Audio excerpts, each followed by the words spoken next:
Goodwin. Y'all fire away whenever you're ready. Hope you guys have been doing well. It's go time. Happy to get to this point, and been a great camp.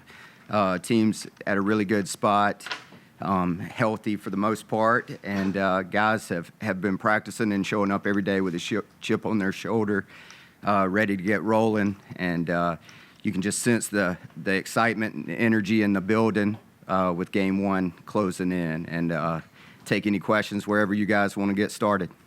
Wes, I know y'all held Trotter for a good bit of camp, just so the idea to get that hamstring better. Is he full go and everything went according to plan?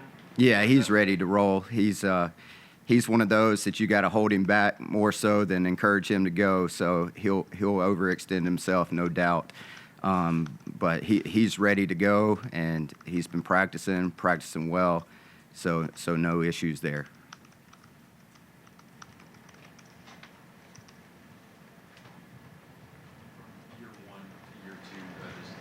Sitting here, your first weekly presser, where do you feel like you've changed the most as a defensive coordinator?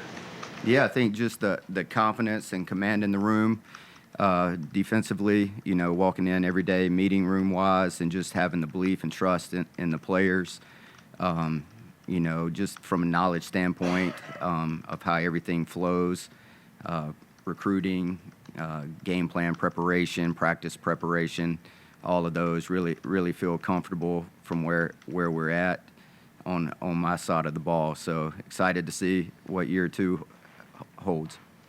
What's the part people don't see, don't recognize, don't understand about the role of DC that was maybe even a big challenge for you in taking over and learning in that first year? Yeah, I mean, I think most people don't get to see the intensity at practice and my fire and passion for coaching and being around the guys on a daily basis. I love to have fun. I'm a pretty laid-back guy off the field, but in those meeting rooms and once we cross the lines, that intensity and fire ramps up. And, I coach my guys in my way, not somebody else's way, and I am who I am. But nobody wants to win and coach their guys and love their guys as much as I do. To get into some of those fields, what's it like? Because your defense rallies around you. They come up here and talk very lovingly about you. What's it like to feel and to have that support around you from not only your coaches, your staff, but those kids as well? I mean, that's the most important thing, is having the belief and trust in the locker room. And, it doesn't take them long to figure out if you're full of crap or you are who you say you are. And for them to have my back and belief and trust in how we're doing things, and just being approachable, hopefully they feel like they can ask and approach me and figure things out, and know that I'm there for them on a daily basis. Is there a part looking back now where you're like, we always ask the players, like, was there a hit, was there a play where you were like, oh, I'm in it now? Was there a moment for you last year where you were like, I don't know, maybe that confidence shifted a little bit, or you were like, okay, this is my team, this is my defense, I have that full command, and that confidence just reached another level? Yeah, I mean, heck, probably as bad as that day in Wake Forest is, to figure out a way to win that football game and get out of there with a win, I think, gave me some confidence to know that I can make adjustments and keep the guys composed and figure out a way to battle through the adversity. And then it just kind of went from there, I guess. But that was the first adversity that I faced from a playing standpoint. Beginning with the quarterback, Duke's got some pretty good offensive firepower. Do you enjoy being tested in game 1 against a valid opponent? Yeah, most definitely. I always like those big games starting out the season, and they got 19 starters returning. Obviously, a lot of experience offensively. Starts with the quarterback. He's a savvy guy, and just goes from there. Their left tackle, he's super talented, tough. And then running back wise, they got guys that have played a lot of ball, and Calhoun's a really dangerous receiver in the slot, and number 8. Got a lot of respect for him as well. But those guys are really well coached. Coach Johns does a great job as an offensive coordinator, and be a huge challenge, and we'll find out early where we're at defensively. Wes, having gone through a whole season as defensive coordinator, in the offseason, were there any other coaches or mentors that you went and picked their brain and talked to them about? Yeah, I mean, we obviously do professional development with the other guys and stuff, and I got like a handful of guys that I talk to probably 2 to 3 times a week, various places, younger guys that I've kind of grown up in the profession with and utilize on a daily basis. But yeah, definitely we take as much time in the off season to study ourselves and go study and meet with guys, and Zoom makes it easy. You know, COVID, we found out how easy it is to set up meetings and stuff like that. So we're constantly talking to numerous staffs around the country. Who were some that helped you the most this last offseason? I mean, obviously, you know, we got the connection at Oklahoma, and then I got a handful of good buddies that I stay in contact with. So, but rather just keep that confidential, you know, out of respect for those guys. Wes, obviously pass defense has been a big emphasis this offseason. Just how do you feel like the secondary is positioned headed into week 1 this year versus headed into week 1 last year?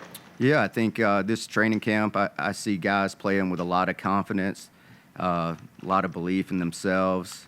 Their technique is greatly improved. Just flying around, having fun, communicating, seeing all those things of progress that you hope to see. You have 2 studs at defensive tackle in Rook and Tyler. And you could have just listed them as the starters and nobody would have blinked. But what did Peter Woods do, you know, during the spring and the fall that really earned him a spot there as kind of a co-guy with those 2 guys? Yeah, definitely. He earned the right to be listed that way, and that's how Coach Eason and the staff feels.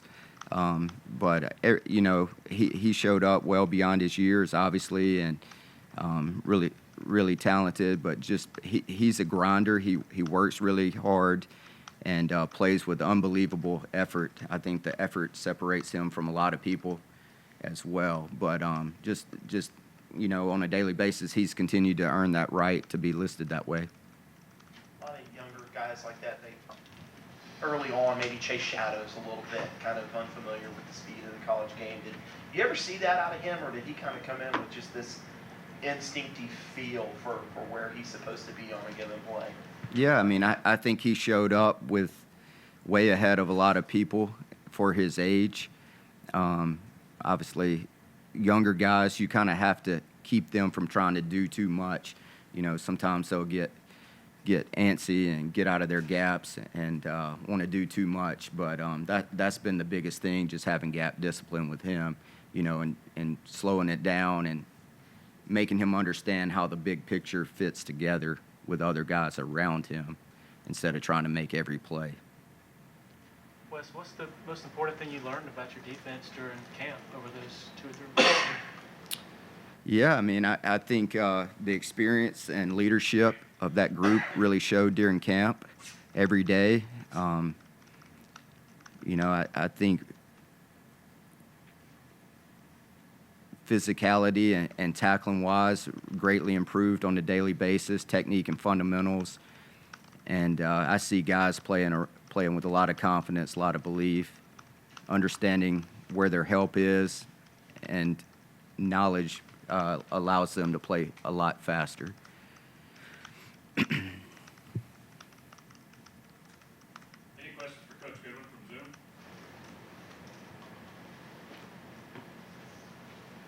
Yeah, sorry, this is Pete Yankbilly at DAP. Hey, Wes. You know, Justin was in here earlier telling us, you know, he's 23 years old. Peter Woods is 18 years old.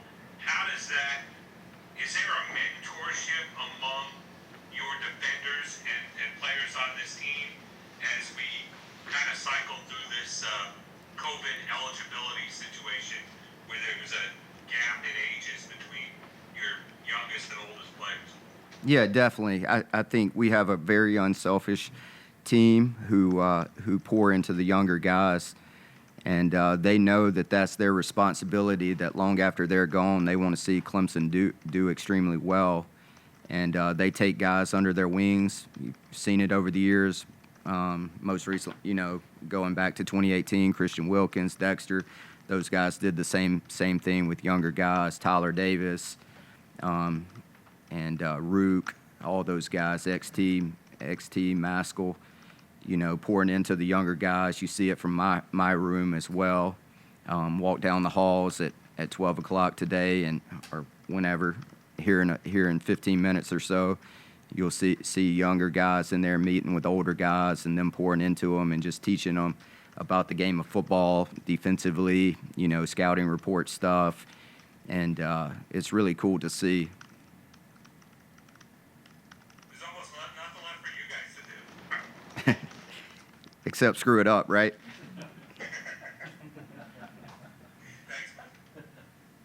Wes, there's been so much talk about the new rule change with not the stoppage of the clock after first down, how it affects offense. Do you see having any effect on you on the defensive side of the thing? I mean, they're talking about having maybe as 20 less plays per game when you combine both teams. Does it have any effect on you defensively to maybe, okay, after a first down, maybe there was that little bit, okay, extra little bit of time and you don't get that? No, I don't think so. Operationally, we're used to seeing no huddle tempo offenses, so I don't think that would change much from that standpoint. Got time for one more if anybody has one.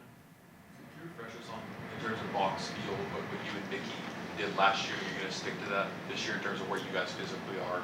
Yeah, last year he was in the box, and he communicates down and distance, formation, that sort of thing, and relays that to me, and obviously is a set of eyes, on breakdown and what went wrong, what we're doing well, that sort of thing, any kind of issues that we need to correct. What do you like about being out there physically on the field? I think just with the tempo offenses and stuff, being able to control the game and signal and get the play call in versus having to go through another guy signaling, I think it just helps from that standpoint. And then, if you're getting in a check with me game or whatever, you can control the game, whether you want to check or whatnot from there. So, but I think it just makes it easier, takes one less piece out of the communication process.